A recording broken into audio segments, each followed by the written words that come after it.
Bienvenidos sean todos a una nueva edición de Su Mirilla. Hoy estamos a martes 29 de abril y como todos los martes tenemos nuestro panel legal. Vamos a hablarles a ustedes un poquitito sobre dónde estamos en el día de hoy, dándose la misma dinámica, el rifirrafe que hay en el PNP, el desasosiego, y a la misma vez el proceso de confirmaciones y a la misma vez la situación que va de mal en peor en términos de lo que son las políticas de Trump y su impacto a nivel global, nacional y de Puerto Rico. Hoy trataremos de cubrir más de 15 noticias para ustedes y empatárselas. Vamos a hablar de cómo amaneció el partido de gobierno en la mañana de hoy. Hay dos historias. Anoche una entrevista de Alexandra Lúgaro en el canal 11 de McClintock, donde Kenneth McClintock, que no solamente fue presidente del Senado, es demócrata y miembro de la firma de Politank, señaló que en el PNP existen discrepancias internas y que no se puede permitir eso y que hay que resolverlas y que no puede esperar resolverlas, es decir, paz en la paz. También señaló que él no es dueño de Politank, sino un empleado por contrato. Bien. El Nuevo Día nos pone en portada: reto temprano en el cuatrienio, conflicto que pone a prueba la cohesión del PNP. Controversia pudiera costarle al PNP. Pero entonces traen a lo que son tres estadistas light. Orlando Parga, que era el vicepresidente de McClinton hace 20 años en el Senado, pide paz en la paz también. Se necesita reconciliación. Les recuerdo que tanto Orlando Parga como Kenneth McClintock son total y completamente yengoístas. Ignacio Rivera dice que Tomás Rivera ya salió ganador de todo esto porque se fue con el lado que la gente quería, que era el rechazo de la nominada secretaria de Estado. Y Zoela Boy, que dice que la ejecución de Ferraioli en defenderse fue muy pobre y que Jennifer González pensó primero en su amiga y no en Puerto Rico. Vamos a poner esto en perspectiva. Independientemente de lo que usted crea o no crea, en el PNP siempre ha habido conglomerados de alianzas bipartitas. Y esta alianza bipartita de los demócratas de McClinton y los republicanos de Parga, Jennifer González, Luis Fortuño y todo eso, se ha dado desde hace 20 años, más de 20 años.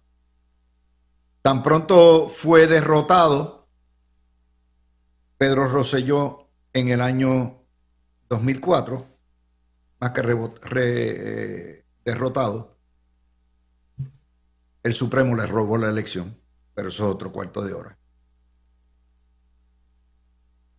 Se dio entonces la posibilidad de que Rosselló entrara como candidato de agua, que sustituyera a uno de los electos y se convirtiera en el líder de la oposición, presidente del Senado, a lo cual lo atajó bien temprano Kenneth McClintock. Se crea el grupo de los Pava Clintons con el apoyo de Ñañito y Orlando Parga, a lo cual también tiene el apoyo de Luis Fortuño, que aspiraba entonces a ser gobernador, se crea la historia de los Pava Clintons, hieren de muerte cualquier posibilidad adicional de que Pedro Rosselló pudiera aspirar, porque entonces estaba el triunvirato del terror encima de él.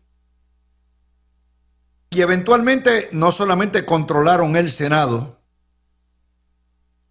y nos endilgaron el IBU de 6,5 pulgadas, sino que controlaron toda la situación para facilitar que Luis Fortuño, republicano, pudiera llegar al poder. Fue tan exitoso que ganó por 250,000 de votos. Esa historia siempre ha estado ahí. Y siempre ha habido ese tipo de divisiones. Cuando usted ve, de hecho, la fortaleza de hoy es híbrida. Es híbrida porque la gobernadora podrá ser republicana y los líderes camerales republicanos, pero quien corre todo es Francisco Domenech, que es demócrata. Así que esas combinaciones, cuando usted ve que los Pava Clinton piden paz en La Paz, por las razones que sea, no solamente tienen razón, sino que encima de eso es un grito desesperado de sobrevivencia. Están reconociendo, como dice la portada del Nuevo Día, que esto le ha costado bien caro al PNP. Nada distinto a lo que hemos venido advirtiendo aquí hace rato. Y es ahí donde entra la diferencia. Y entra, usted dice, ok, ¿por qué ahora el tiroteo? ¿O por qué hay que el cese al fuego? Bueno, no solamente porque el golpe ha sido duro y, como yo les dije, totalmente autoinfligido con los errores cometidos. Y obviamente la historia del Nuevo Día no va a la causal de fondo, pero esa es su prerrogativa. Y entonces, cuando se intenta buscar la paz, y ayer tanto la gobernadora como Tomás Rivera Schatz hicieron acercamientos y se cayeron los dos de fondillo de que aquí no hay división alguna, porque entienden lo que está en juego, entienden lo que ha pasado. Pero entonces surge la figura de la abogada motorizada que no ha dejado de berrinchear y pataletear desde que llegó, y que es un objeto volador no identificado.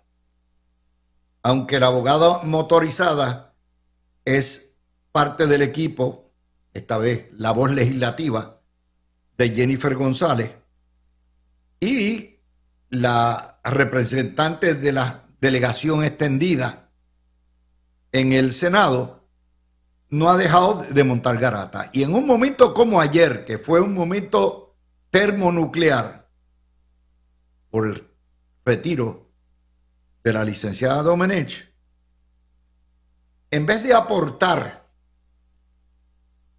al entendimiento de la causa, empieza a pelear, que si no la oyen, que si le han faltado respeto. Entonces, ella se ha pasado berreando todo el día, pero este tipo de pájaro o pájara que pasa por la legislatura, lo hemos visto, hacen una carrera de ser disidentes dentro de su propio partido, siembran la cizaña, le hacen la vida de cuadritos y eventualmente o se salen del partido o quedan inconsecuentes y la gente se da cuenta. Pero es en el momento en que ocurre esto donde todavía queda una nominación crucial, que es la de la Secretaría de Justicia, y en vez de estar limando asperezas, Roxana Soto Aguilú lo que está es sembrando cizaña. Y en ese sentido, pues ese es el cuadro. Tenemos los Pava Clinton pidiendo paz en La Paz, el líder del Senado y la gobernadora pidiendo paz en La Paz y está espueleando a todo lo que da a ver dónde hay. Lo que no ha entendido. Y no ha entendido que eso le hace daño también a la delegación extendida. ¿Por qué? Porque aunque la delegación extendida no le ha autorizado a ella a representarlos a todo lo que da, ella se pavonea para arriba y para abajo como ser prácticamente la aliada de Ricardo Rosselló. Y el trabajo de Ricardo Rosselló y la delegación extendida es tan valioso y tan importante que lo menos que necesitan es la desayuda o el apoyo de Rosana Soto Aguilú. Pero quiero que ustedes vean cuál es la voz de la discordancia en un momento como hoy. Y usted pregunta el por qué esto. Pues déjeme darle 6 noticias hoy que son buenísimas, hechas por esta administración y la administración del PNP de Pedro Pierluisi, porque todo esto es un gobierno que sigue en continuidad y que pasaron desapercibidas. Número 1, van a empezar el currículo de manejo de emociones en las escuelas en agosto, que no es otra cosa que buscar la estabilidad emocional y la salud emocional de nuestros niños. Cuentan con un equipo de 1,037 trabajadores sociales, 781 psicólogos, 541 consejeros, 900 enfermeras, y se les olvidó al vocero que la componente más importante en esto es los maestros que también participan en esto. Y habrá hasta talleres que integren a los padres. Recuerden que casi la mitad de las personas o de los niños que hay en las escuelas públicas vienen de hogares rotos, hogares de familias dirigidas por una mujer que necesita todo el apoyo. Esto es una gran idea, pero es ese tipo de idea que entra, la gente la menciona, pero como no es bochinche, no llega. Segunda buena noticia, el Senado aprobó el proyecto de ley del registro de personas mayores de AEMET. Eso quiere decir que AEMET va a tener un registro donde se pone el nombre, dirección, teléfono, contacto de aquellas envejecientes y discapacitados que en momentos de tormenta o momentos de desastre necesiten ayuda inmediata.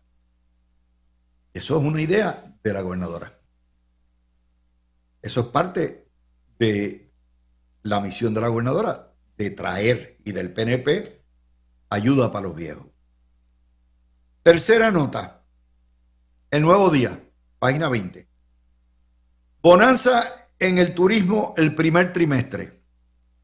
Generalmente, después de un año electoral, las economías caen un poquito. Pues en el turismo suben por 63 millones los ingresos de hoteles y de alquileres cortos.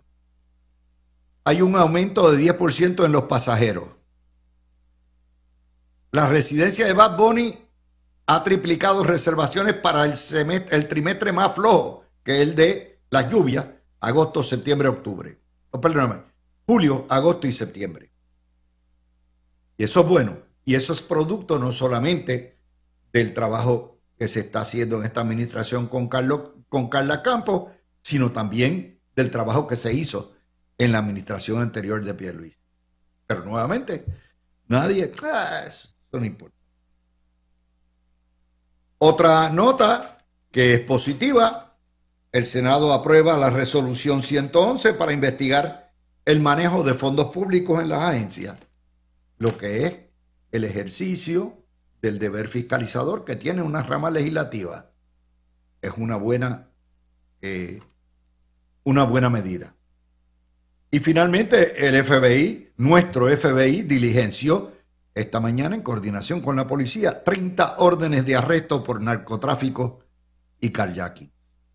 En un momento en que el crimen va bajando, nuevamente parte de la obra. Ustedes escucharon, ¿ok? Ustedes escucharon de alguna manera en gran detalle discusión de esto en cualquier estación hoy? No. Estamos en los bochinches. Y yo quiero decirles a ustedes que ese es exactamente lo que yo les decía. Las garatas innecesarias, y todo esto ha sido producto, todo este proceso de nombramiento, garatas innecesarias, porque el poder nominador nomina a quien le da la gana y el poder confirmador confirma o rechaza a quien le da la gana, y nadie debe, esto no es un acto de traición, no es un acto para mandar represalia, ni todo eso, pero como no lo entienden, porque probablemente el sector más autoritario que hay en Puerto Rico en términos de su visión de lo que es la democracia y lo que es el gobierno es el sector estadista, es más latinoamericano que estadista en ese contexto, pues no entienden ese tipo de cosas porque los estadistas tienden a ser caudillistas o son rosellistas o son pierluisistas o son yengoístas o son carlistas todavía o son demócratas o son republicanos y se les olvida que a final de cuentas lo único que vale en toda esa ecuación, una cochina colonia como esta, es ser estadista y trabajar en equipo. Eso es lo único que se le da. Y es dentro de ese marco de noticias que nos brinda hoy la prensa que tenemos entonces que examinar el pedido de los Pava Clintons. ¿Por qué? En primer lugar, porque les conviene a todos. En segundo lugar, porque tienen que fortalecer no solamente la imagen de la gobernadora, sino también las posibilidades de triunfo del partido. Y en tercer lugar, porque queda pendiente el nombramiento de Janet Parra. Y ahí es donde entramos con el lío que surgió hoy sobre Janet Parra. Debo aclarar lo siguiente, y quiero hacer una salvedad bien clara sobre esto. Yo me opongo al nombramiento de Janet Parra porque entiendo que como estadista se descualificó al decir que ella no tenía interés y que era politiquería avanzar los mandatos plebiscitarios. Y el derecho a la descolonización, el derecho a la libre determinación, el derecho a la democracia, el derecho a la igualdad son derechos fundamentales constitucionales que un gobierno estadista no puede darse el lujo de tener una secretaria de justicia que no la entienda, que no lo promueva y que no lo avance.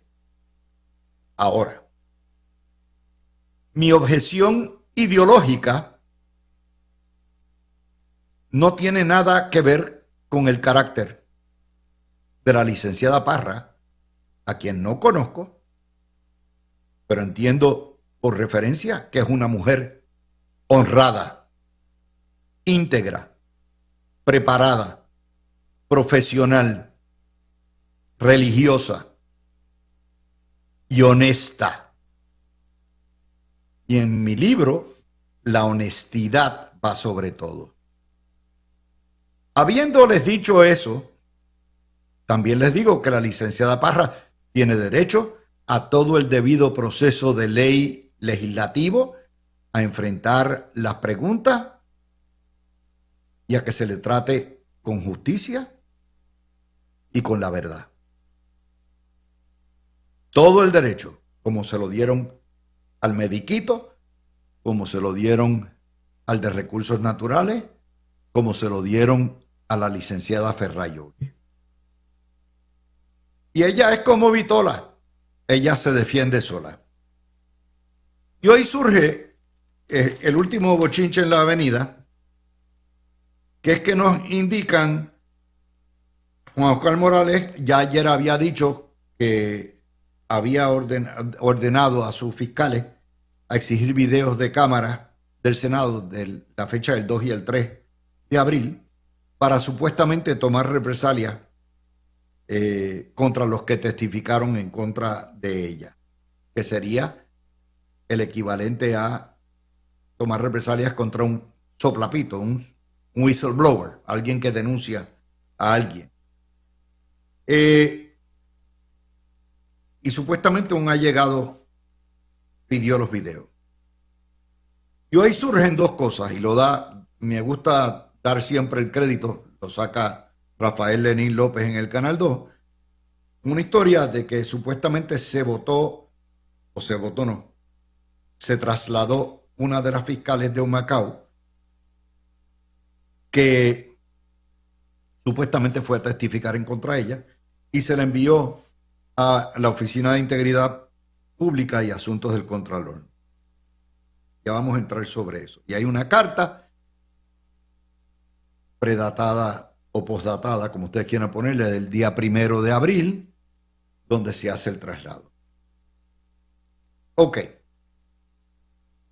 La carta de por sí, primero, si la fecha en que se entregó es el día 1 de abril, eso es antes de que fueran los fiscales a testificar el día 2 y 3. De manera que hay una pregunta clara sobre eso. Segundo, la información que yo tengo es que se le consultó a la fiscal, porque ya vive en Cagua, trabaja en Humacao, y se le consultó si quería trabajar en San Juan. Eso en realidad no representaría un castigo ni una represalia. Y la contestación, por lo menos lo que me informaron, fue que la fiscal accedió. Hay dos cosas que no me cuadran. O sea, sí, la distancia de Caguas a San Juan, con tapón y todo, como de Caguas a Humacao, es la misma. Si ustedes cogen la 30, ustedes saben lo que ha sido coger la 30 con la construcción que hay y todo lo que hay, igual que San Juan. Así que en términos es la misma, a lo mejor un poco más distante el Departamento de Justicia, pero no es una causa para degradar. Y en segundo lugar, todo lo contrario, salvo que sea una fiebrúa del litigio, en este caso la fiscal Ana Garcés, que fue la trasladada, sale ganando. ¿Por qué? Ustedes los fiscales que me escuchan saben lo duro que es trabajar en el litigio del Ministerio Público todos los días. No hay descanso, no hay noche, se trabaja hasta largas horas, hay un cúmulo, exceso de casos, hay que preparar los casos, eso toma tiempo. Y al que le gusta, al que le encanta el trapicheo, eso es filete. Yo no sé si eso es lo que, ¿verdad?, quiere la fiscal Ana Garcés. Pero por otro lado, si te trasladan para trabajo administrativo, legal, en integridad pública, es un 9 to 5, un 9 a 5, es mucho más cómodo. Máxime si es la misma distancia. Así que la historia no me cuadra y no estoy dudando de la carta o de la información que da Lenín, pero creo que debemos indagar un poco más y preguntarle a la fiscal Garcés si en efecto autorizó esto o si fue en represalia. Y hay que ser justo con Yanet Parra. Y la segunda sale, supuestamente dice Juan Oscar, que ha hecho muy buen trabajo, por cierto, en la fiscalización de los nombramientos, que hay un supuesto escolta de Yanet Parra de la policía, un tal agente Soto, que se presentó a pedir los videos. Y además, que dice, esto lo dijo, Chichón de Piso dijo esto, que ese agente que se puso cuco, se puso requesón con una de las féminas en el Senado. Usted sabe cómo es el chisme. Cuando yo veo la historia de por sí, yo digo, ok, pues lo que procede es citar a la gente. Y primero, usted no se presenta como un agente sin una orden de supina. Eso es lo mínimo. Si usted lo mandaron, y yo estoy seguro que Janet Parra es lo suficientemente inteligente como para haber preparado una orden de supina, una orden de producción de documentos, en este caso los videos. De manera que no me cuadra que un agente de escolta vaya a pedirlo de boca. Y en segundo lugar, yo no puedo pensar, ni se me ocurre, que Janet Parra, que es una fiscal experimentada, haya dado tales instrucciones, salvo que esté por escrito o que haya sido a través de una fiscal o de una funcionaria abogada o abogado del Departamento de Justicia. Por eso es que tenemos que tener sumo cuidado, porque cuando el Senado pasa a juicio sobre este tipo de nombramientos, no debe ser por antipatía personal o por esto o lo otro, tiene que ser unos fundamentos grandes. Miren, en el caso del conflicto de intereses o el conflicto que tuvo, pues eso hay que indagarlo, buscar testimonio, todo eso. Y si se dio el conflicto, pues no debe ser confirmada. Si no se dio el conflicto, pues que pase el otro, que pase el próximo tema. Y lo mismo con esto. ¿Por qué? Porque ustedes han visto cómo se ponen como si en pie mojado cada vez que, no, me tumbaron me tumbaron el otro, a todo lo que da. Parte de la política en Puerto Rico es que lo que se hace bueno nunca vale. Puerto Rico es un juego de baloncesto donde los canastos no valen, solamente valen los fouls. O un juego de pelota donde solamente valen los strikes y los outs, pero nunca las bases por bola, ni los hits, ni los honrones. Eso es así. Es parte de la política. O sea, el desastre nuestro de cada día nos lleva. Muchos de ustedes, ayer, gracias, le agradecemos más de 33,000 views de este video. Pero no fue. O sea, yo quiero decirle lo siguiente. Mis discrepancias con la señora gobernadora son por la naturaleza de lo que es el vicegobernador. No es por su filosofía, ni por su persona, ni absolutamente por eso. Y yo nunca, ustedes saben que yo nunca me he casado en ese contexto con gente que tenga ese récord. No tiene nada que ver ni con el PNP, ni con la estadidad, ni con eso. Sí entiendo que este tipo de barajuste que hemos visto estos primeros 4 meses, en términos de los nombramientos, le hace daño a la estadidad. Y de ahí que sale. ¿Ok? Así que con eso, yo creo que vamos a comenzar con Janet Parra, porque la secuela, el próximo capítulo. Y quiero ver, obviamente, uno de los hombres que más sabe del Departamento de Justicia de Puerto Rico es, por supuesto, nuestro presidente de panel, Tony Zagaldía. Y quiero oír la opinión de Tony, la opinión de Javier y de Fernando, que es abogado de defensa también. Fernando, abogado civil. Javier. Así que los vamos a tener todos ya mismito. Cerramos este video. Veo que muchos comentarios sobre la abogada motorizada. Mire, yo no tengo la menor duda que la licenciada Soto Aguilú tiene todo el talento del mundo. Lo que no tiene es el dominio de su genio y su carácter. Y me temo, y espero equivocarme, que esta será la próxima Elizabeth Torres del PNP. Quisiera equivocarme. En un momento en que ese partido necesita todo el ungüento y toda la paz y tranquilidad y comprensión entre ellos que necesitan, no es el momento de estar tirando. Así que mi predicción está ahí. Espero equivocarme.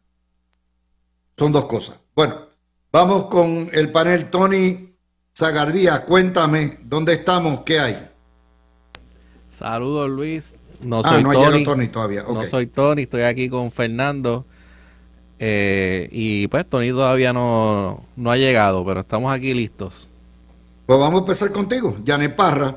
Estos últimos desarrollos que han salido, lo de la escolta y lo de la fiscal trasladada. Pues mira, la nominación, ¿verdad? Y confirmación de Janet Parra, pues es evidentemente el próximo asunto mediático que se le va a prestar atención en este momento, ya pues habiéndose retirado el nombramiento de la licenciada Verónica Ferrayoli, porque evidentemente aquí en la discusión pública no está presente nada más, ningún otro tema que no sea los nombramientos de la gobernadora y si el Senado se los va a confirmar o no. Eso parece que es el único tema que habría en Puerto Rico para discutir fuera de este programa, porque en este programa tú siempre traes otros temas y obviamente pues temas que ciertamente no se discuten durante el día ni a nivel de la discusión pública en Puerto Rico.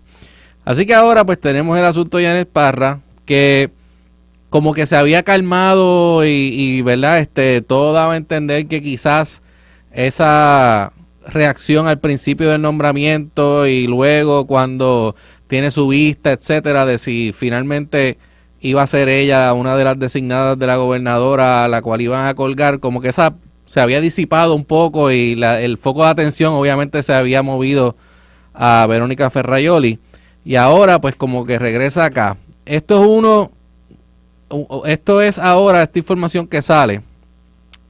¿Qué falta aquí? Bueno, número uno, no sabemos si el agente Soto, ¿verdad? Entre comillas, como ha sido identificado, puede haber hecho estos acercamientos al Senado para obtener los videos de seguridad o para obtener información por su propia cuenta y no porque la secretaria Parra le haya dicho que lo hiciera. O sea, eso no lo sabemos en este momento.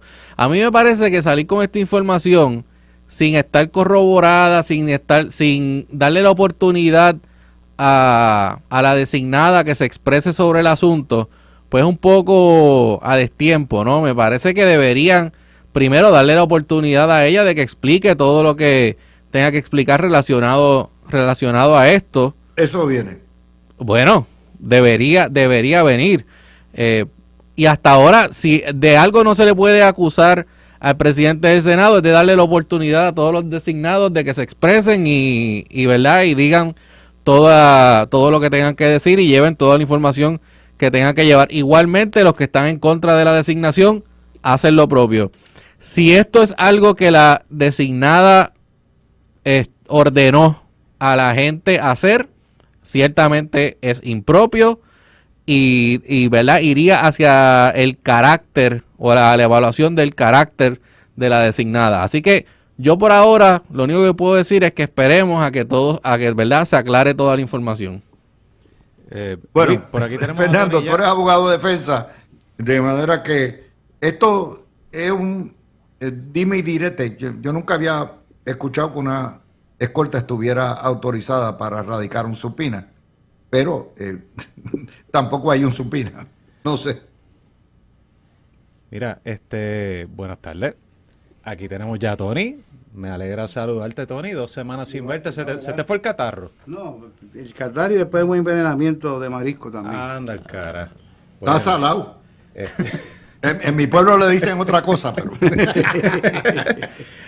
Luis, hay una tercera alternativa. Ya que estamos especulando, estamos en el break de la especulación, porque pues hemos oído una versión de la historia que llega a través de otra persona, que otra persona se lo dijo.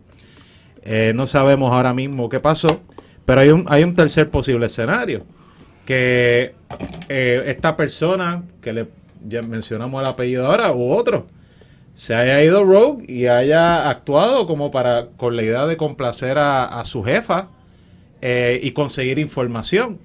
Si es así, lo mejor que podría hacer la secretaria designada es definitivamente destituir a la persona, y si está en alguna especie de destaque o no sé qué figura se utilizaría para nombrar a alguien a una escolta, a alguien de confianza, pues sacarlo de ahí. Porque eso no se hizo bajo la autorización de ella. Pero ahora mismo no sabemos, ¿no? O sea, no hay mucho que yo pueda especular, no hay mucho que yo pueda decir. Precisamente de eso que se trata nuestra intervención, que no debe especularse, ¿no? No, pues, o sea, pues, en realidad, pues eso limita mucho lo que te puedo decir ahora mismo. Mira, ella es una persona que, como fiscal experimentada y que representó al Ministerio Público, al pueblo de Puerto Rico en varios casos sonados, no me cabe la menor duda de que es alguien, como tú dijiste ahorita, que sabe defenderse bien, que sabe explicar. Y una persona que es fiscal tiene que pararse frente a un jurado y convencer ahora a los 12, antes eran 9 de 12, de que se probó que la persona que está acusada es culpable. Y eso requiere conectar con la audiencia, eso requiere enfatizar unos puntos, eso requiere poder discutir bien la evidencia que se presentó. Que no me cabe duda de que cuando llegue el momento de ella explicar varias cosas de todo lo que le vayan a preguntar en las vistas de confirmación en el Senado, si es que se celebran vistas, presumo que sí, por la naturaleza del puesto, es tercero en la línea sucesoral. Ella tuvo una, hay que ver si le dan otra. Pero que siendo ese el caso, no me queda la menor duda de que ella va a poder explicar y tiene esa capacidad. Mira, Luis, saludos y a Fernando y a Javier. No me había tapón, salí un poquito tarde de casa, tratando de zafarme de 2 o 3 entrevistas que no quería hacer. Y con esta lluvia, olvídate. Mira, de los que estamos aquí, yo creo que yo soy el más que conoce a Yanes Parra. Primero porque fui su jefe, ella fue de mi staff en el Departamento de Justicia a cargo de familia, perdóname, de familia. Y después he litigado en contra de ella y yo leí la carta, Luis. La carta es una carta de Soto. ¿Quién era Soto? El jefe de la escolta, Yanes Parra, adscrito a la Policía de Puerto Rico. Las escoltas muchas veces, y Fernando lo acaba de decir, se tratan de congraciar con los jefes. Por eso yo trataba de hablar lo menos posible. Recuerdo que una vez el gobernador me llamó, Fortuño, insistentemente. Yo estaba en el Expreso de las Américas y la escolta tuvo que parar en una isleta allí a hacer unas maniobras para que yo me bajara, para que ellas se bajaran del carro, para yo hablar con el gobernador en privado, porque tú nunca hablas con un gobernador delante de las escoltas, no porque las escoltas sean malas, Luis, porque son temas privados que tú no quieres que después se malinterprete la conversación. Ellos no escuchan al gobernador, pero me hubiesen escuchado a mí hablando. Así que la carta no habla de video, número uno. La carta es el jefe de la escolta, Yanes Parra, que ya no lo es, llamando a un amigo de él, que trabaja también en el Senado de Puerto Rico, y preguntándole, mira, tú sabes quiénes más o menos han visitado la oficina del presidente del Senado recientemente, y el amigo le dijo que no, y el amigo lo choteó, y se lo dijo al presidente del Senado por escrito. De eso, a que la llamada fue para buscar unos vídeos, yo no sé de dónde se saca lo de los vídeos. Las escoltas no hacen supina, no. La función de las escoltas, que no son empleados de justicia, los míos sí eran empleados de justicia, eran agentes del NIE, ahora son de la policía. ¿Tú te acuerdas del video 69, aquel famoso? Claro, el de Carlos Díaz. Del otro Carlos Díaz. Que se sacaron unas historias, ya tú sí, sabes. Caray. ¿Y tú te acuerdas de la historia? Pero yo siempre he entendido que eso se somete a un supino. Yo fui al investigador por parte del Senado. Sánchez Acosta era por los Pava Clinton y prácticamente pues a mí me cohibieron preguntar, yo no podía preguntar, prácticamente yo era un mero observador por instrucciones de mi amigo de la infancia, Kenneth McClintock. Saludos, Kenneth, donde quiera que esté. He hablado con él recientemente muchas veces. Pues mira, y esa carta pues básicamente lo que establece es ese dato. Claramente ese dato es importante que se tiene que analizar. Yo sé que la fiscal general de Puerto Rico hizo algún tipo de análisis, de investigación. Yo no sé si lo llaman investigación o no. Muchas veces, pero no es un empleado de justicia. Por lo tanto, ¿qué se debe hacer? Y ya lo que dije lo he dicho a otra persona. Mandar una carta al superintendente de la policía, José González, diciéndole lo que pasó, porque lo que motivó fue meramente también lo de Eliezer Molina, que creo que hubo un screenshot donde este mismo agente como que se pone dulzón, creo que con alguien allí, eso dice Eso a mí a yo le sé muy bien, no lo hago, pero obviamente a la carta del Senado, eso hay que tomarlo en consideración, porque está hablando de una carta oficial al presidente del Senado, de una persona que dirige una oficina importante en el Senado. Así que yo creo que claro que se tiene que pasar juicio. Del conocimiento que yo tengo de Yanes Parra, mira, Yanes Parra es una mujer honesta, es una mujer íntegra, es una mujer religiosa, y sería altamente para mí absurdo que un secretario de justicia le diga a una escolta o a alguien, el que sea, llámate al Senado por ahí y mira a ver lo que tú me averiguas quién estaban visitando. Eso sería una locura, eso sería prácticamente guindarse uno en un puesto público, porque prácticamente lo que le van a dar el giro es que tú estás carpeteando y buscando información para después pasarle vendetta a los que fueron allí. Lo de la carta de Ana Garcet, yo no soy muy fanático de Ana Garcet, pero la carta es una carta del 1 de abril. En la fiscalía se hacen los turnos, y los turnos son matadores. Un traslado de integridad pública que me dicen que fue consultado. Chacho, eso es un filete de miñón. No hace turno. Miñón, wow. Y respetando a la fiscalía, la División de Integridad Pública del Departamento de Justicia es de alta importancia. Son las investigaciones que hacen referidos al panel. Así que a mí no me pueden decir a mí que un traslado a esa oficina es un maltrato, es un castigo. Yo creo que es un ascenso en términos de investigación, a menos como tú dices, Luis, que te vine escuchando, si tú tienes un fiebrú de ver casos todos los días, pero hoy en día en la fiscalía no se ven casos todos los días. Así que... Y lo otro es, Tony, o sea, yo puedo entender que le hagan, como tú te acuerdas cuando pasó con Lisa Fernández, que la mandaron para Arecibo y ella vivía en Guaynabo y era casi hora y media, 2 horas, todos los días, ida y vuelta. Eso sí es una represalia. O que vive en San Juan y te la manden para Mayagüez o para Ponce. Pues claro, pero tú dices Lisa Fernández la que... Estaba hablando de la judicatura. Cuando era jueza. No, pero eso es donde la asignaron a Lisa. Eso es el juez presidente. Por eso está bien, pero oye, sí, la asignaron... Los jueces que son recién nombrados, salvo raras excepciones, casi nunca van a San Juan. Las mandan bien porque lejos. todo el mundo quiere trabajar en San Juan como regla general. Pero una fiscal que te manden. Así que redondeando, Luis, yo creo que lo de Yanes Parra, para mí, es altamente dudoso, a menos que ese escolta, que era el jefe de la escolta, se haya tomado esas atribuciones de él de indagar, pero en este momento ya se sacó del puesto. Eso no es importante que lo que se haga, mira, yo creo que el Senado tiene respeto del pueblo por el haber rechazado a Ferraioli. ¿Por qué? Porque la no radicación de planillas es imperdonable. O sea, en términos de una recompensa política. Y ya está. Y en eso está adjudicado. Pero estaba documentado, estaba aprobado, estaba admitido. Y con Yanes Parra hay que hacer exactamente lo mismo.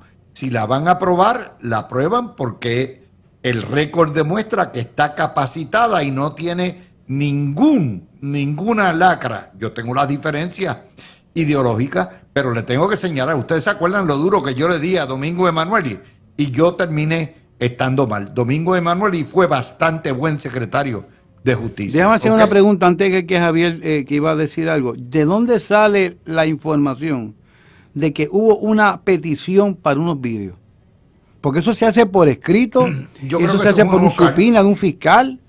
Yo creo que es Juan Oscar quien lo sacó. Lo que pasa es que no, lo que pasa es que eso no si eso llega a ocurrir por los canales regulares que hubiesen pedido un supina, imagínate tú, eso es una rama de gobierno interfiriendo en la otra rama, o sea, la rama ejecutiva que está buscando que le confirmen a una secretaria de justicia, interviniendo en la rama legislativa y el poder que tiene la rama legislativa para recibir información y evaluar la nominación de una secretaria de justicia.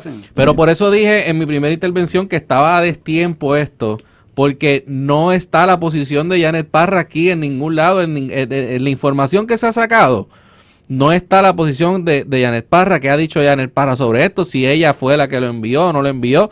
Por lo que dice Tony, no fue así, fue el agente Soto haciéndolo por su cuenta, jefe de la escolta haciéndolo por su cuenta, y me hace sentido que él haya simplemente llamado informalmente a un amigo de él. Claro, porque esto tú no lo vas a hacer por los canales regulares, porque el escándalo que sería que yo quiero y someto un subpoena a la legislatura para que me den videos de sus cámaras sobre quién entró a una oficina legislativa a enviar información. O sea, eso evidentemente sería una intromisión total. Pero Javier, del informe que hace el que recibió la llamada, que la recibió en su casa, se da cuenta que tiene una llamada perdida, dice el informe. Sí, sí. Nunca se habló de video, porque si no, él lo hubiese puesto en la carta también. Es lo que le pregunta, mira, ¿quién ha ido recientemente a visitar al Senado? Ni tan siquiera a la presidencia, al Senado. Y el Senado puede ser, imagínate, ¿cuántas oficinas tiene el Senado, Luis? Sí, imagínate, qué sé yo. Por eso te digo que la carta yo la veo tan general, tan... Por eso es que hay que tener cuidado. Eso es todo lo que estamos diciendo. Lo que vayan a hacer... ¿Qué dice? Hay tweets de Lenin diciendo... Los videos de las cámaras de seguridad del Senado que pidió una persona cercana a Yanet Parra fueron de los días 2 y 3 de abril. Sí, pero ¿dónde está esa petición? Por eso te digo, no va a haber una petición formal por escrito, eso es verbal. Pero es que precisamente ese es el asunto. Si es verbal, presenten quién recibió la llamada. Exacto, alegadamente. ¿Quién recibió la llamada? Alegadamente. Y yo te aseguro que ese hubiese hecho un informe. Y Juan Oscar aparentemente lo dijo también. Sí, en la entrevista Juan Oscar dice que le pidieron los videos. No, yo lo escuché. Vamos a ir un momentito, la cuestión del tiempo. Están los aguaceros fuertísimos sobre Corozal, sobre lo que es la parte norte de sur de Dorado, lo que es Vega Alta, todo eso, y no les tengo que decir que Orocovis está inundado, todo el centro de la isla está inundado, así que mucho cuidado en este momento, porque los aguaceros van a continuar, esta es la época, ya ustedes lo saben. Así que vamos a hacer la pausa, son las 5:55, cuando vengamos, vamos a venir con el llamado de los Pava Clintox a cerrar fila, a sanar heridas, que también tiene que ver en algo, tratar de salvar el nombramiento de Yanet Parra, yo lo puedo entender, así que eso cuando vengamos y las implicaciones de toda esta semana tormentosa, es el titular del Nuevo Día, la portada, reto temprano en el cuatrenio, conflicto que pone a prueba la cohesividad del PNP, controversia puede costarle al PNP, McClintock pidiendo que tienen que resolver las diferencias, Orlando Parga igual, así que cójanlo, empiezo contigo, Fernando, fuiste el último que te quedaste. Luis, públicamente el presidente del Senado y la gobernadora intimaron de que después de que Verónica Ferrajoli retirara su nominación, ellos tuvieron una conversación, sabe Dios si más de una, y dejaron bastante claro que hay muchos puntos de convergencia y hay un plan de trabajo y ellos son un equipo, a pesar de que cada uno está a cargo de una rama distinta del gobierno. Y de hecho no quiero dejar afuera pues a Johnny Méndez, que es el presidente de la Cámara, pero pues si pensamos que la legislatura no es un solo cuerpo, son dos, cada uno tiene su liderato, pero pues la controversia y los roces se dieron la semana pasada entre el Ejecutivo y el Senado. Y yo creo que pues la prensa puertorriqueña va a buscar la manera de continuar sacándole millaje a un conflicto que, mira, los propios líderes del PNP dicen que no existe. Y lo venimos discutiendo aquí hace semanas. El ejercicio de las prerrogativas constitucionales de cada líder de cada una de las ramas no quiere decir que hay una guerra a muerte o acérrima entre diferentes líderes del PNP. Ahora, no le quita que somos humanos. Es lo mismo que pasa después de unas primarias. Después de unas primarias hay egos heridos, hay personas que se ofendieron, personas que fueron objeto de ofensa, y pues toma un poquito de tiempo sanar esas heridas y tiene que haber esfuerzos de parte y parte para que eso se logre y se logre la unidad, que pues gracias al cielo se logró en las elecciones pasadas y vimos los resultados, que no tenemos ni que decir cuáles fueron porque todo el mundo los conoce. yo creo que no está de más el enviar un mensaje de que pues el diálogo debe continuar. No es que tiene que entablarse un diálogo, porque el diálogo y la comunicación existe entre el presidente de la Cámara y la gobernadora, entre el presidente del Senado y la gobernadora, y viceversa. Claro está, para la oposición política, y de hecho nosotros los PNP hemos pecado de eso, cuando vemos que se dan estas controversias entre dos o más líderes de un mismo partido, rápido pues se piensa o se envía el mensaje de que, bueno, esto es básicamente un zero-sum game. Cuando una parte pierde porque se enfrasca en una pelea, la oposición gana. No necesariamente es así.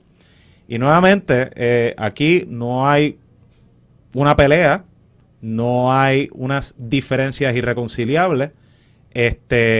Y mira, una vez acabe el periodo de los nombramientos y las vistas de confirmación y se continúe con la agenda legislativa, que tanto la gobernadora como los líderes de cada cámara han acordado y están en el plan de gobierno del PNP, pues yo creo que se va a pasar la página y ya se va a empezar a hacer el trabajo como tal de cara al segundo año de gobierno, que es el primero es importantísimo, pero el segundo en adelante es el periodo del cual el elector se acuerda.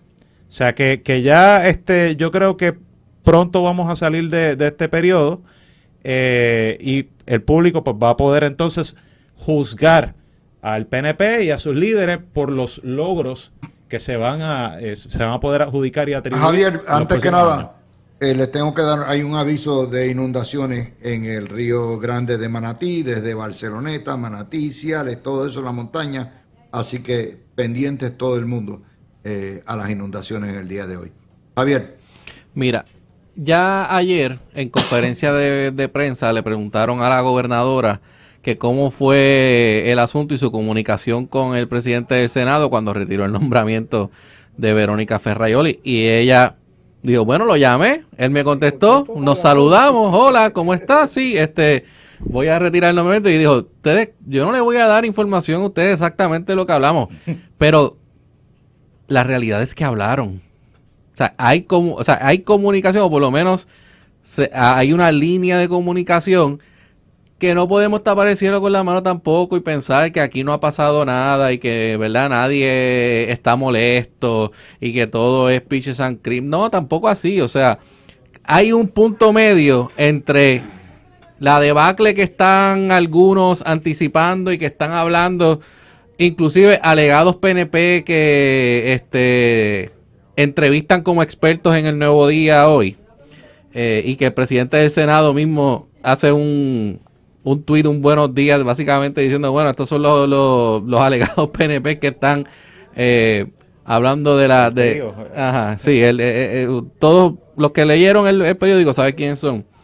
La realidad es que al PNP le conviene, tanto a la gobernadora como al Senado y a todos los funcionarios electos del PNP, comenzar a salir de estas controversias con los nombramientos y empezar a tratar de enfocar la discusión pública en lo que es la agenda que tiene el PNP, por la cual ganaron y por la cual se comprometieron con el pueblo de Puerto Rico, para entonces buscar cambiar la discusión pública a las cosas positivas que se están haciendo, a otros asuntos que tienen mucha relevancia para el pueblo, y no estar todos los días discutiendo los asuntos solamente de los nominados y los posibles conflictos internos dentro del PNP. Así que es un asunto de que le conviene a todas las partes empezar a dejar atrás esta controversia del nombramiento de la Secretaría de Estado.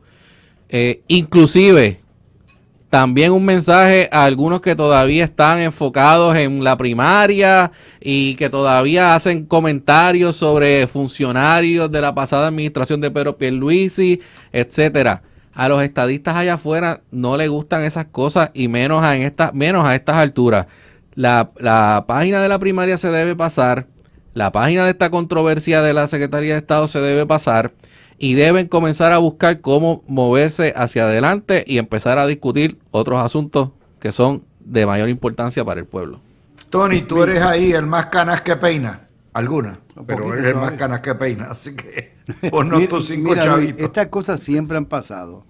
Recuerdo en el 2009 cuando Fortuño nombró al secretario de Salud, que ha sido secretario de Salud con Rosselló, y no fue confirmado, lo tuvieron que retirar.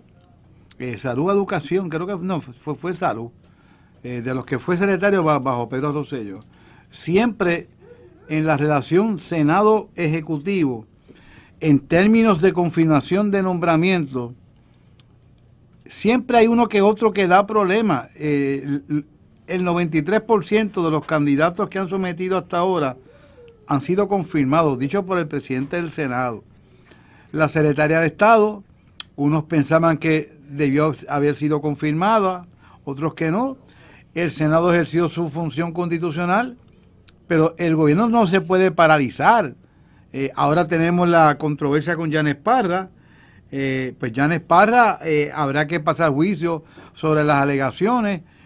Mi opinión es que en términos de mi conocimiento de ella, lo que se le está queriendo imputar, yo no ubico a Yanes Parra en eso, pero como quiera que sea, el Senado pasará a juicio. Hay senadores bien vocales, pero de acuerdo con Javier, de acuerdo con Fernando, el gobierno no se puede paralizar.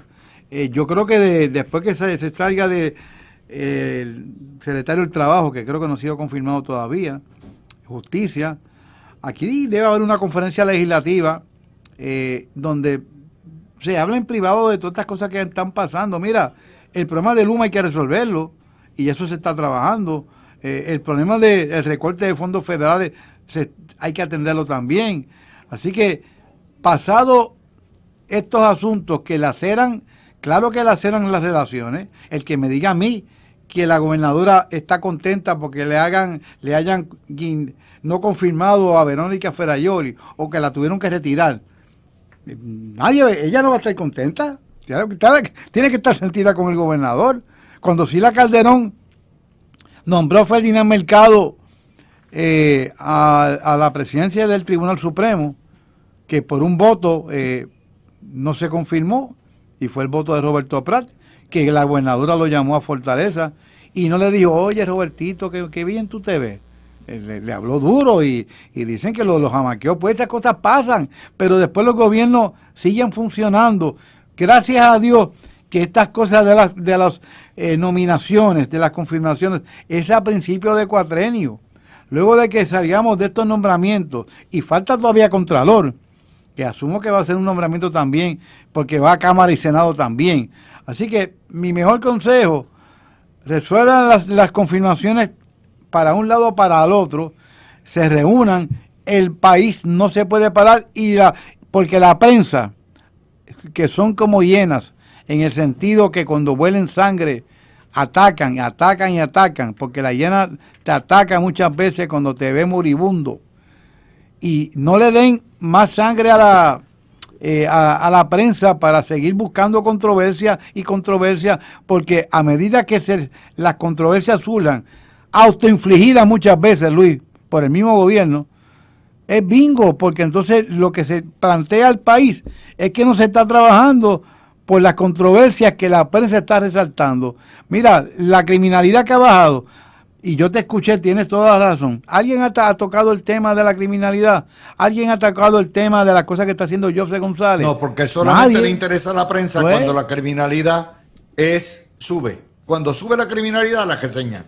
Cuando baja, ni para los guardias. así que ese es el No mejor existe. consejo. Bueno, hoy ¿Ah? nos enviaste también una noticia sobre el turismo y cómo el Cómo, primer claro. trimestre está por Hoy les encima envié. 11%. De hecho, hay Los dos pasajeros, está por encima de la ocupación de hotel, está por encima de la ocupación de Uber, Hay dos más de noticias. Airbnb y Miren, todo eso. Y se perfila que en el tercer trimestre va a ser uno que va a romper récords. hay dos noticias más que son positivas que se nos quedaron. Hoy hay 8 noticias positivas. Radio Isla. Esto yo le doy siempre el crédito. Johnny Méndez le dijo a Mili Méndez que los ingresos que se logren con las enmiendas aprobadas a la Ley 60, que son cerca de 800 millones de billetes, pudieran usarse permanentemente y asignarse para pagar los 300 millones anuales de las pensiones de las jubilaciones de energía eléctrica. Eso es una tremenda noticia.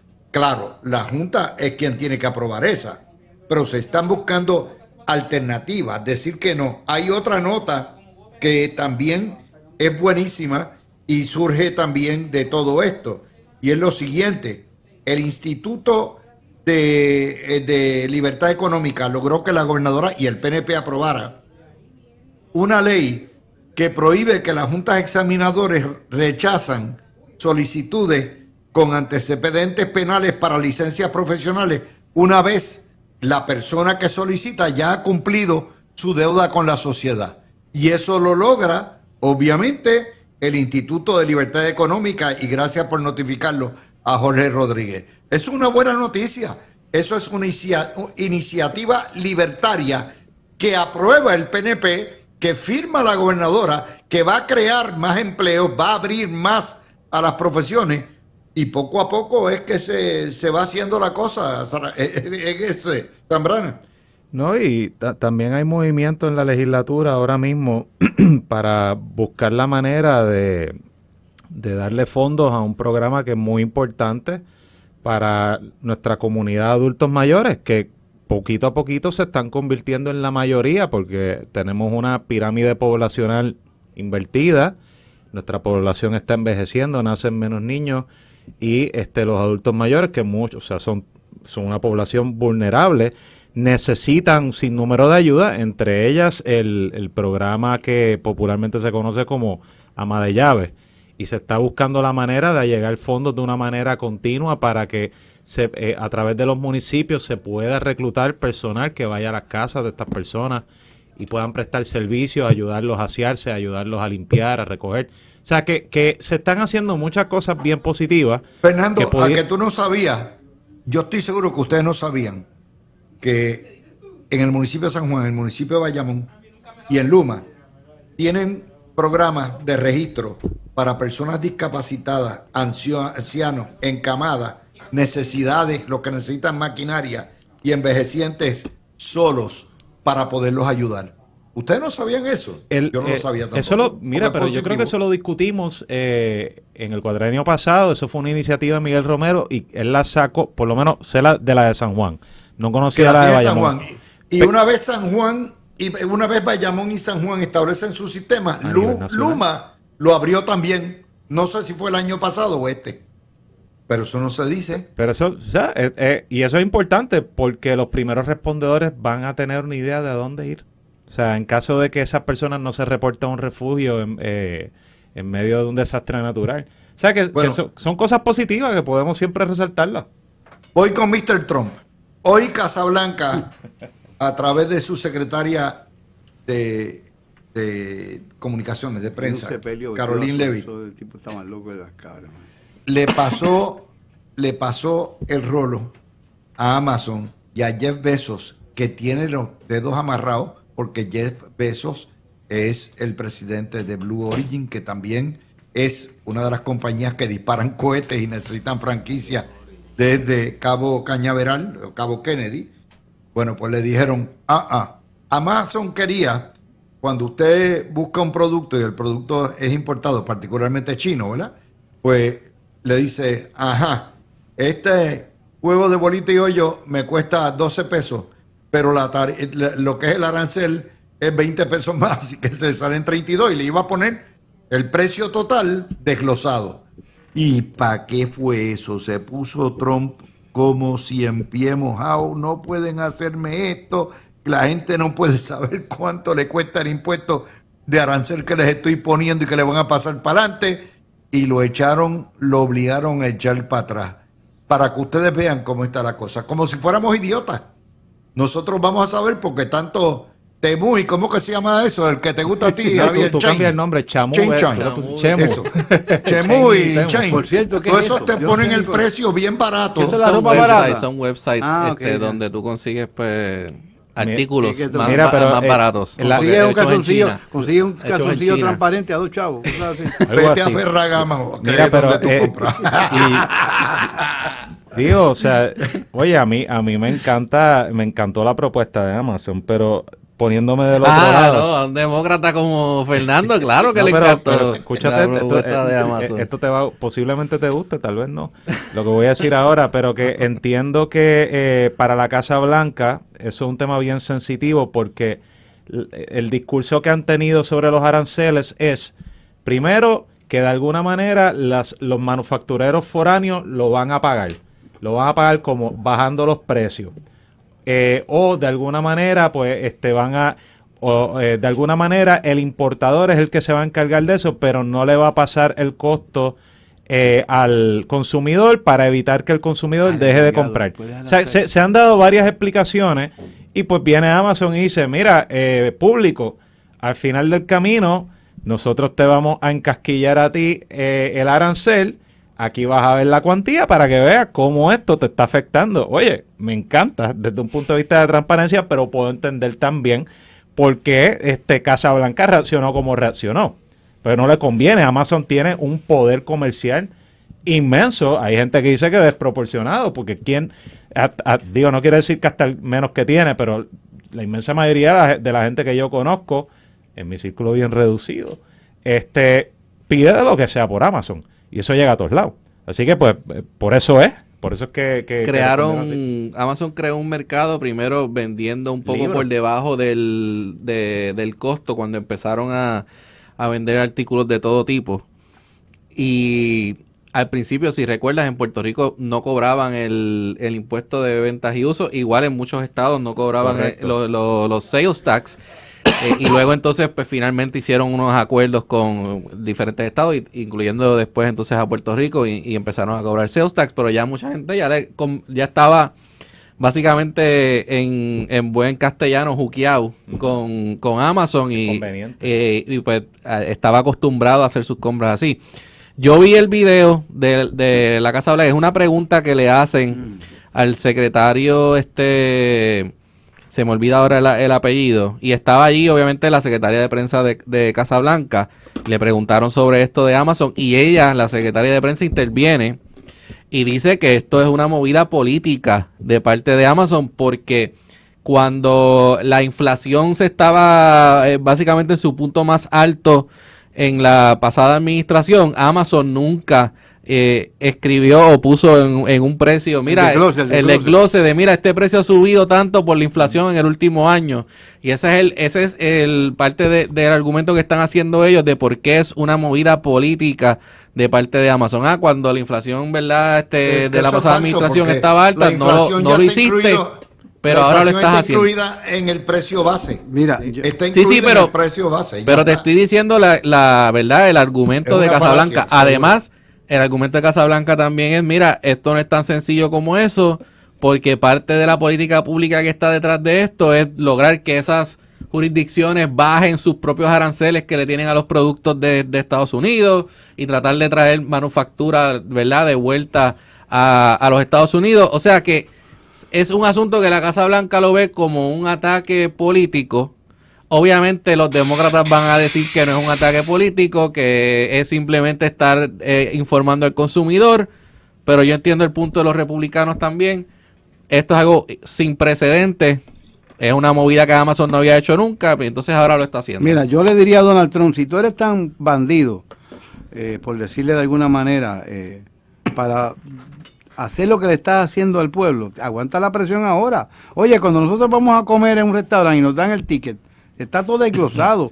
Yo creo que los consumidores tienen que estar debidamente informados. Tú no sabes. Bueno, te dicen el IBU, te dicen lo que comiste. Bueno, sí, pero no te dicen, el pescado costó tanto a mí, yo le estoy poniendo este marco, ni nada de eso. Vamos a dejar la cuestión política a un lado por un momento, porque aquí todo es política y yo le entiendo el efecto de los demócratas, pero el consumidor, republicano o demócrata, Donald Trump ha hecho unos impuestos y unos aranceles brutales.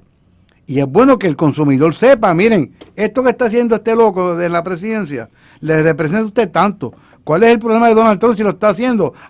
Que políticamente no le conviene. Yo probablemente si fuera Donald Trump, Dios me libre, déjame bautizarme, pensionarme, estaría haciendo lo mismo.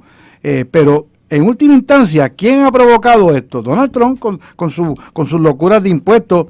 Todo esto, él está jugando con el pueblo porque él tiene como meta al final atraer negocios para los Estados Unidos. Pero mientras tanto, ¿quién está pagando las consecuencias? El consumidor. Y yo digo, eso es justo, porque Donald Trump es multimillonario. Elon Musk es billonario también, como Donald Trump. Y ese entorno, estamos hablando de millones y millones de dólares, y se ha oído los negocios que Donald Trump está haciendo por el lado. Por eso es un misterio. Pero yo creo que es bueno que si lo hiciste, ahora atenta a las consecuencias, porque oye, lo que yo no pido nada por Amazon porque no me gusta, pero mi familia se pide por Amazon, mi hija pide algunas cosas. Yo tengo un sobrino que pide hasta el papel de inodoro por Amazon, ese es ya exagerado. Pero el que pide por Amazon sabe cuánto le aumentó de momento. Bueno, claro, seguro. Yo pedía los wipes de los nenes cuando... Sí, bueno, después de que cerró aquella tienda en Plaza de las Américas. Déjame darle otro más, porque estamos explicando y yo me busco todo lo que se hace y se determina y se decreta en Estados Unidos que nos puede tener impacto. Miren, esto nadie le ha sacado punta, pero nosotros le vamos a sacar punta.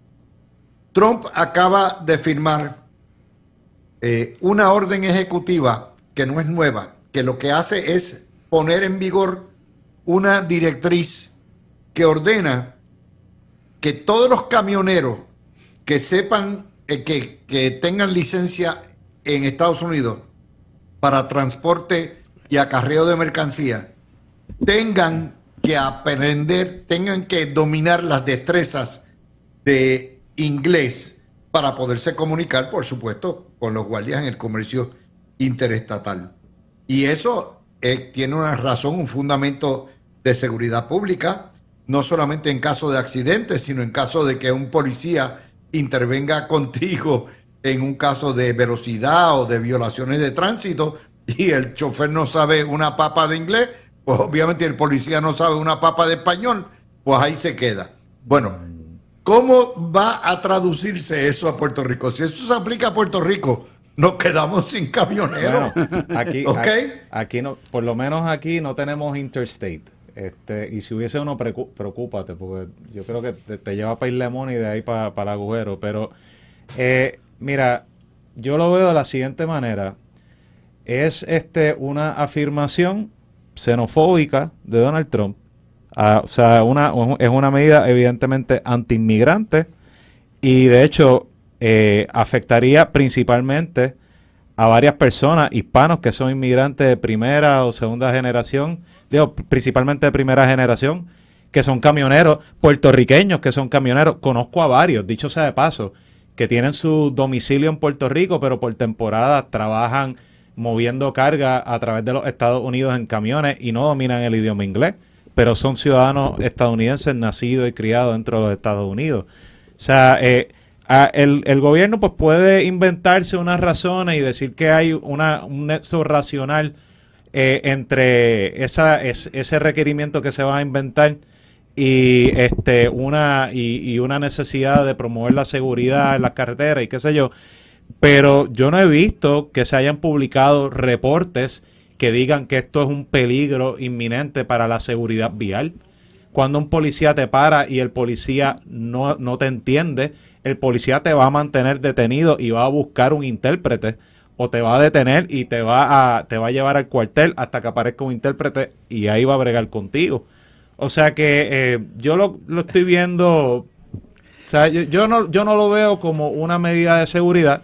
Yo lo veo de la mano con aquella otra medida o expresión que él hizo al principio del cuatrenio de que el inglés es el idioma oficial de los Estados Unidos, cuando la Constitución guarda silencio sobre eso. Somos un país pluralista. Él lo que está es catering a ciertos sectores, particularmente el blanco pobre que se siente abandonado por décadas de cierre de fábricas, de pobreza, de adicción, etcétera. Somos blancos y hablamos inglés y estamos orgullosos de eso. Eso es todo lo que le está haciendo. Mira, para mí esto es una solución a un problema que no existe. Ajá. La realidad es que aquí esto no es un asunto que estuviese en el radar de nadie en Estados Unidos, y ciertamente esto no fue un tema de campaña, ni esto hemos visto noticias sobre este asunto saliendo de situaciones que han hecho que la cadena de suministro de Estados Unidos se paralice completamente por este alegado problema. Como dice Fernández, si hay una situación donde tienes un agente de orden público que no se puede comunicar con un conductor, ¿sabes qué? A ese conductor entonces lo tienes que detener, se detiene la carga, al final del día eso puede ser un asunto que se resuelva entre los mismos patronos, y si esto empieza a ocurrir, si es un asunto que es recurrente. Pero hay expresiones sobre las asociaciones de camioneros y todo eso, que esto no es un asunto que esté ocurriendo, que haya subido estrepitosamente la cantidad de conductores que no hablan inglés y que no se pueden comunicar de una forma u otra. Podemos estipular que eso es racista. O sea, es obvio, es para limitar todavía más. Pero el problema es que de ahí, el próximo paso es exigirle a los estados que para dar una licencia de conducir también exijan conocimiento del inglés. Bueno, tú sabes que eso llegaría al tribunal y si se sigue el precedente del Tribunal Supremo Federal, no se le puede imponer a los estados un lenguaje, claro.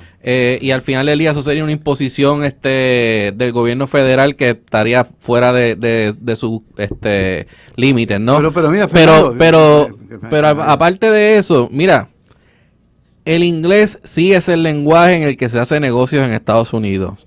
El inglés sí es el lenguaje en el que el gobierno federal puede llevar a cabo sus procedimientos. Yo entiendo cuando tú tienes una sociedad que los inmigrantes no quieren o por X o Y razón integrarse a la sociedad del país al que están migrando.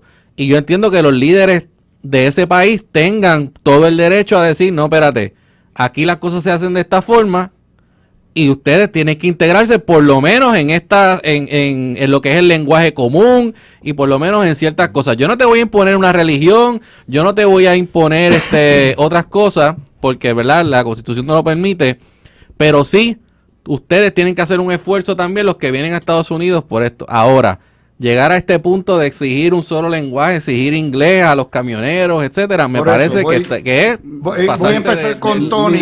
Mira, Luis, Tony, voy a empezar contigo porque son las 1:30. Tony, tengo que empezar, tengo que interrumpir. Vamos para la pausa. Vamos a ir nuevamente a Trump. Trump cumplió los 100 días ayer. Las encuestas están diciendo lo siguiente. Esta es la del Washington Post, Ipsos, publicada esta mañana en Washington Post. 62% cree que Trump buscará un tercer término, a pesar de que está prohibido constitucionalmente, y la vasta mayoría se opone. 71% cree que Trump enviará ciudadanos convictos por delitos de violencia a las cárceles extranjeras. 68% cree que Trump habla en serio de anexarse Groenlandia. 53% cree que Trump habla en serio de anexarse Canadá. 66% están opuestos a enviar criminales ciudadanos a cárceles extranjeras. 78% están opuestos a invadir o a anexarse Groenlandia. Y 86% están opuestos a anexarse Canadá. Ayer hubo elecciones en Canadá. Se reafirmó su soberanía frente a Trump, religió al Partido Liberal y al primer ministro Mark Carney, y nuevamente dice el primer ministro que se ha acabado el hermanamiento y lo que es la alianza de 2 siglos entre Canadá y Estados Unidos, y que de ahí para abajo van a buscar otros socios y nuevas fronteras. Ahí estamos. Mira, estamos volviendo a los tiempos, Luis, para coger el tema que iba a tocar antes de la pausa, donde el Imperio Romano se anexó casi toda Europa. Prácticamente llegaron hasta Alemania. Hasta el Rin. Menos Inglaterra, que no pudieron conquistar Inglaterra. Allí tuvieron mucho frente. Tenían que cruzar el mar y... Bueno, se treparon hasta Escocia. Se treparan hasta Escocia, correcto. Hasta Escocia. Pero lo que te quiero decir es que entonces entre China, Putin y Trump y el gordito de Corea, que ese debe estar velando también la guira por ahí escondido, prácticamente se están dando permiso ellos mismos. ¿Con qué fuerza moral Donald Trump le pide a Putin que acabe la guerra con Ucrania? ¿Con qué fuerza moral Putin, que diga Trump, le pide al de la China que no invada Taiwán? O sea, prácticamente estamos viviendo una época del imperialismo. Volvemos a las conquistas. Ahora, lo que quería plantear antes de la pausa era Donald Trump, que es inconsistente, porque por un lado quiere quitarle un poder al gobierno federal, dárselo a los estados en unas áreas, pero por otro lado hace todo lo contrario por quitarle el poder a los estados en términos de idioma. Mira, yo no tengo problemas, Luis, con que tiene que haber un idioma oficial en términos de comunicaciones por escrito. Imagínate que empiecen a llegar documentos al gobierno federal en chino, en japonés, en español, en italiano, y empiecen a los traductores. O sea, tiene que haber un orden, yo lo sé, pero en otros asuntos en los estados, tú no puedes imponerle unas condiciones de idioma a los estados. Primero que eso no va a pasar pero como a Donald Trump no le importa tampoco el Tribunal Supremo, porque la política pública de Donald Trump es: yo soy presidente, yo soy emperador, yo soy rey, y yo voy a ejecutar. El que no esté conmigo, pues yo le quito fondos federales, lo maltrato. Y lo vengo diciendo, al principio era como de chiste que la gente pensaba, ya salió el hijo de Donald Trump con una gorra de 2028 por ahí, creo que fue Eric o uno de ellos. Donald Trump va a retar la Constitución, va a establecer que lo que se prohíbe es 2 elecciones consecutivas y que él dejó pasar una, por lo tanto él puede volver ahora a su segunda elección luego de haber ganado. Eso yo no tengo la más mínima duda, que si él está saludable, él lo va a hacer. Que no le que, pero en estas circunstancias, él está jugando una carta donde está poniendo al mundo entero, al planeta Tierra, en una competencia entre China, Rusia y los Estados Unidos, quienes se van a anexar más tierra en el mundo. Y eso me parece que es una locura de lo que está haciendo Donald Trump, porque pierde fuerza moral, inclusive con Israel, para que cese el fuego contra la Franja de Gaza y contra esa región que ya está devastada. De hecho, mañana en el programa de cuando tengamos nuestro panel académico, vamos a tocar el informe de Birling, que sencillamente tiene, y de Paco Pepe, sobre los primeros 100 días de Trump, que está bien interesante. Mira, y para finalizar, tiene los números más bajos, yo creo, de los últimos 20 años de cualquier presidente de los Estados Unidos. Claro, los tiene que tener porque como su política económica está atentando contra el bolsillo del pueblo que votó por él. Recuerden que Donald Trump ganó el voto mayoritario, que no es el que decide elecciones en Estados Unidos, pero ganó el voto mayoritario. Y como esa política, él está apostando que al final, cuando pasen 2 años mínimo, el pueblo va a empezar a ver cómo la economía, porque van a haber empresas que se van a mudar. Él está apostando esto. Si le sale bien, yo creo que hay que dictar que Donald Trump de loco pasó a genio. Les digo que esto tiene, todos los días va a haber más efectos. Y según nos vayamos acercando a final de año, cuando ya estén, van a 2 cosas: inflación y probablemente una escasez en ciertos productos. Porque en lo que la fábrica viene y se establece en Estados Unidos son años, así que vamos a ver escasez. Depende de la fábrica también. Mira, Luis, hay otra encuesta que hizo el New York Times con Siena College, la publicaron ayer no, el 25 de abril. Mira esto. 66% de los votantes que contestaron describieron los primeros 100 días como caóticos. 59% como que les daba miedo y 42% como que era emocionante. Estamos viendo también que en diferentes temas, o sea, aprobación como presidente, 42% aprueba, 54% no. Que refleja una diferencia de 12 puntos a por lo menos un sondeo que había hecho estas mismas organizaciones al principio del cuatrenio, hace 3 meses. O sea, 12 puntos por debajo. La aprobación más alta la tiene inmigración con 51%. 47%. 51% no aprueba. La economía, 43% aprueba, 55% no. Y esa brecha es la más que está creciendo, incluyendo entre los latinos que votaron por él en las elecciones pasadas porque le dieron el voto principalmente. Habían unos que lo hicieron por motivos de conservadurismo social, pero muchas personas de minorías, entre comillas, incluyendo los latinos, le dieron el voto por el tema de la economía, de que sentían que durante la administración de Biden no les estaba yendo bien, principalmente por el problema de la inflación. Y esos mismos votantes ya están empezando a volcarse en contra de Trump. O sea que, siguiendo la línea un poquito de lo que Tony decía, el tiempo se le está...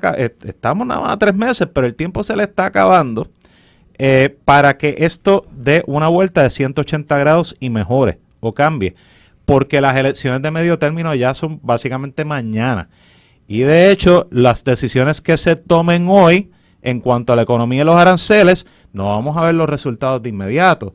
Los vamos a ver reflejados por lo menos para el último trimestre de este año, que ya va a ser demasiado tarde para virar este barco tanquero en otra dirección.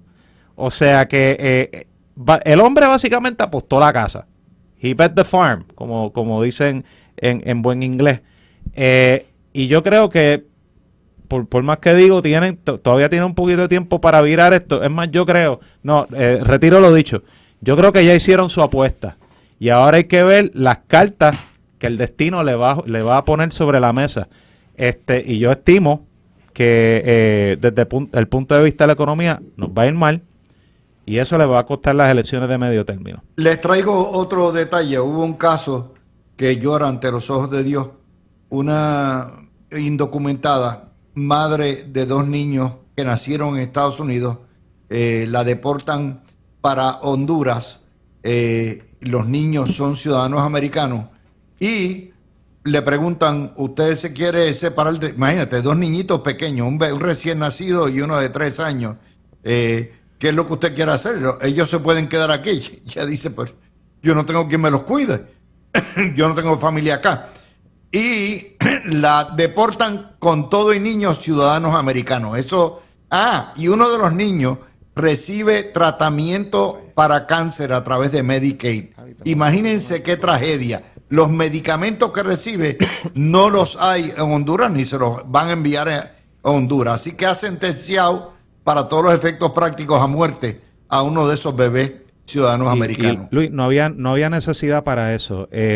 Hay un dato, no mucha gente lo conoce, pero administraciones demócratas y republicanas en el tema de la inmigración le recuerdan al Departamento de Seguridad Nacional, a ICE, Immigration and Customs Enforcement, de que los deportadores gozan de discreción para decidir a quién van a deportar del país y a quién no.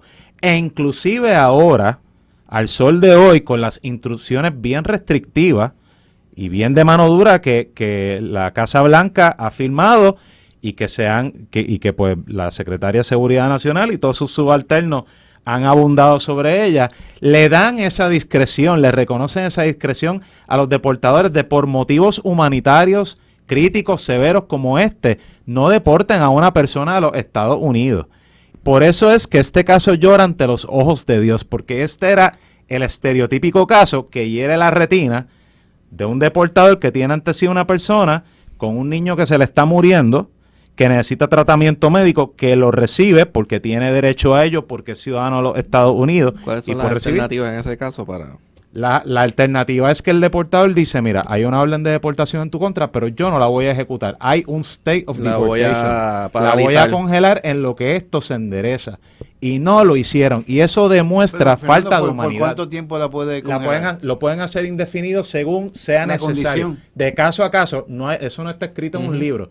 Pero hay casos y hay casos. Y este es de los que yo te digo que es bastante obvio. De que debieron haber ejercido. ¿Tú sabes por qué no lo hizo? Por miedo a Donald Trump. A las repercusiones que van a tener. No le hacen ni la oferta a ella. O sea, estoy seguro que si el deportador hubiese tenido una pizca de humanidad, le hubiera dicho, yo sé que yo tengo, o sea, yo como supervisor sé que tengo este poder. Y contra, ni siquiera eso. Eso pasa en Puerto Rico. Yo te voy a decir que los deportadores de aquí le buscan la vuelta y le dicen, mira, te voy a dar este papel. No supone es distinto, es bien distinto, o sea, la actitud y está todo. Está brutal. O sea, no. Eso llora ante los ojos de Dios. Pero lo próximo van a ser los Dreamers. Es decir, los niños que llevan más de 20 años aquí, que llegaron, ¿verdad? Que nunca, que son americanos, se criaron en Estados Unidos, no tienen la ciudadanía, no nacieron en los estados, pero tienen hermanitos que nacieron en los estados y por lo tanto van a ir a por ellos. Eso es otra de las que vienen.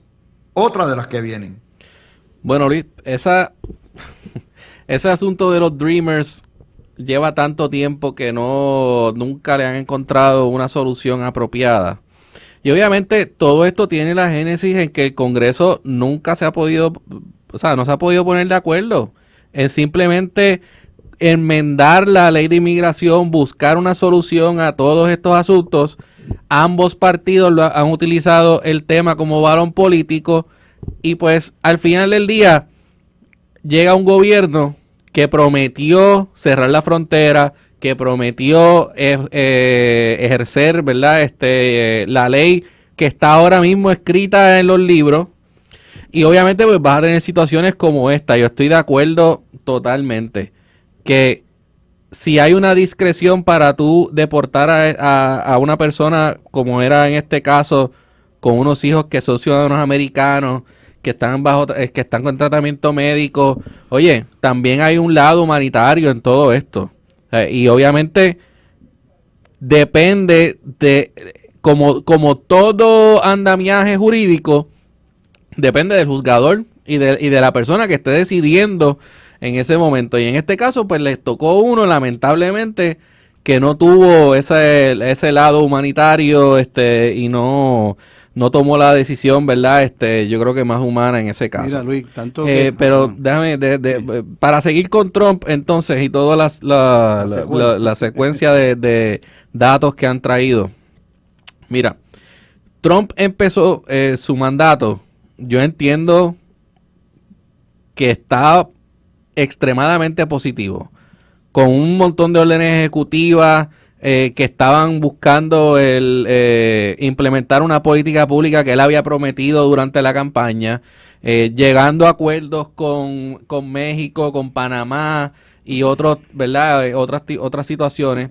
Ahora, el último mes ha sido horrible, porque el asunto de los aranceles, que nadie sabe en este momento exactamente ni qué está pasando, porque algunos de ellos los paralizó por 90 días, otros no. Tienes el asunto de los carros, paralizaron uno ahorita. Tienes el asunto de los carros que hoy salieron diciendo que si el ensamblaje no es hecho en los Estados Unidos por más de un 85% de piezas americanas y de ensamblado en los estados, que van a pagar aranceles. Vamos con Tony. O sea, tienes un montón de cosas que están ahora mismo que le están causando daño a la imagen de Donald Trump, y por lo que tú estás viendo que está bajando tanto en las encuestas, antes que venga Tony, esta locura de que la gente esté creyendo que anexar a Canadá es una posibilidad real.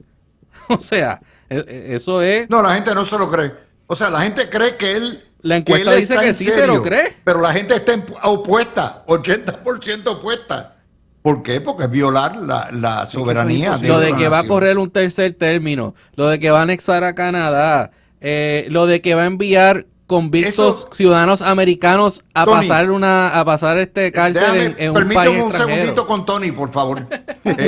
Tony. Es que está entusiasmado, Javier. Bueno, se lo debo decir. Me habían dejado hablar hace como 20 minutos. Javier Javier está el problema, que cuando él le trata de explicar a Peter, cuando le trata de explicar a Peter que Trump está mal, Peter no lo permite hablar. No, lo que pasa es que, o sea, volvemos al mismo tema de siempre.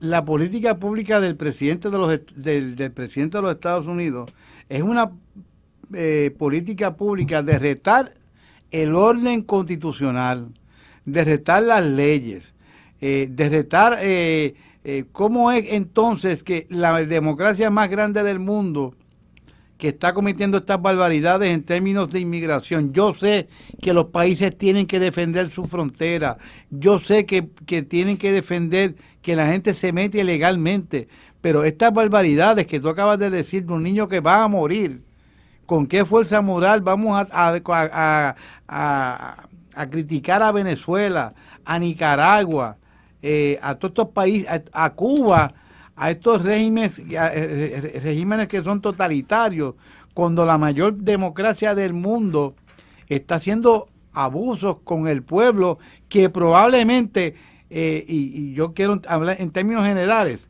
están moviendo la economía en Estados Unidos en términos de agricultura, en términos de construcción, están moviendo esa economía. Yo sé que tiene que haber algún orden, oye, pero tiene que haber una excepción. Si yo tengo ante mí una madre que la tengo que deportar y al deportar los niños se van y uno va a morir, Y los niños no son hay ciudadanos americanos. no hay quien me obligue a mí a deportarlo. Primero renuncio, no la van a deportar, punto. Entonces, esa humanidad se está perdiendo, ese sentido humanitario se está perdiendo porque Donald Trump tiene una política dura contra los inmigrantes y eso es una barbaridad. O sea, yo de ahora en adelante criticar a Maduro, si Trump en estas cosas es peor que Maduro, eso de estar mandando ciudadanos americanos a otras cárceles, ¿cómo él puede anexarse a Canadá? Eso yo creo que se está metiendo Mafú con alguna mezcla que está haciendo. Yo sigo pensando que él lo dice, pero no se respeta a sí mismo. Pero mira lo que hizo, pero rapidito, mira lo que hizo en el sepelio del Papa. Fue vestido de azul como si él fuera allí a una gala. Eso da vergüenza que el presidente de los Estados Unidos, en un sepelio que el mundo entero se estremeció, vaya a hacer lo que le dé la gana también, ¿ve? Pero allá los locos que votaron por él. Yo entiendo, Luis, que todo esto tiene que ver con el tono que Trump establece en la Casa Blanca. Duro. Sus asesores son mimos, o sea, ellos imitan el tono fanfarrón, burlesco y e irreverente que es característico de él desde, bueno, hace 25 años para atrás, porque tú ves una entrevista de los años 80 y el hombre sabía expresarse y pues, o sea, se notaba que tú podías en una entrevista pues escucharlo y pues hacía su punto, pero no tenía que recurrir a funcionarse. Oye, él estudió en Wharton, Donald Trump estudió en Wharton. A comportarse como un bully. Pero que esa falta de humanidad tiene su raíz en eso. Tú ves, por ejemplo, que, y olvídate de lo que muchos puedan pensar de los trans, o sea, los transgéneros, los transexuales. Ayer Stephen Miller, que es el arquitecto de la política migratoria de Trump, del primero y este cuatrenio, escribe que una manifestación que hubo frente al Capitolio por unos cuantos congresistas demócratas en contra de lo que estaban haciendo los republicanos, ahí había una congresista que era un nene disfrazado de nena y es una transgénero, ¿sabes? Tú puedes no creer que esas personas pues deban tener ciertos derechos, puedes no creer en los baños integrados, puedes no creer en DEI, pero caramba, al menos ser respetuoso. Y eso es parte del problema y ya vemos cómo eso percola a los niveles de la implementación de la política pública.